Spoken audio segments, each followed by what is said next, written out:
బైబిల్లో అపొస్తలులు అంటే యేసుక్రీస్తు ప్రభువారు ప్రత్యక్షంగా ఎంచుకున్న శిష్యులు. తెలుగులో వీళ్ళని అపొస్తలులు లేదా ప్రభువు శిష్యులు అని కూడా అంటారు.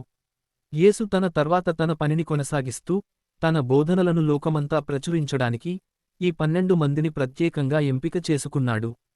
ముఖ్య అపొస్తలులు. యేసుక్రీస్తు తనతో ఉండటానికి, తన సువార్తను ప్రకటించడానికి ఎంచుకున్న 12 మంది అపొస్తలులు ఎవరనగా: పేతురు.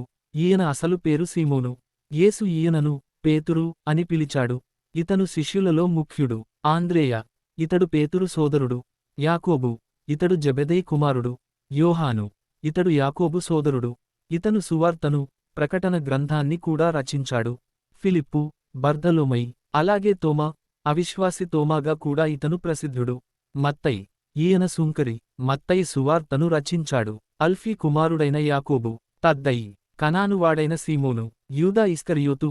ఇతడు యేసును వెన్నుపోటు పొడిచి ద్రోహం చేశాడు. ఈయన ఆత్మహత్య చేసుకున్న తరువాత ఈయన స్థానంలో మత్తీయాను అపొస్తలుడిగా ఎన్నుకున్నారు. చివరిగా పౌలు. పైన చెప్పిన 12 మంది కాకుండా పౌలు కూడా అపొస్తలుడిగా పరిగణించబడతాడు. ఆయన మొదట్లో క్రైస్తవులను హింసించేవాడు, కానీ దమస్కు మార్గంలో యేసు దర్శనం పొందిన తర్వాత పూర్తిగా మారుమనస్సు పొందుకుని క్రీస్తును ప్రకటించుట ప్రారంభించాడు. యూదులు కాని అన్యజనులకు సువార్తను ప్రకటించాడు.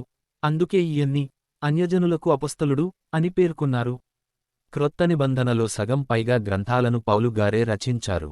ఈ వీడియో గనుక మీకు ఆశీర్వాదకరంగా ఉంటే ఆమెన్ అని టైప్ చేసి ప్రభువా స్తోత్రం అని ప్రకటించండి.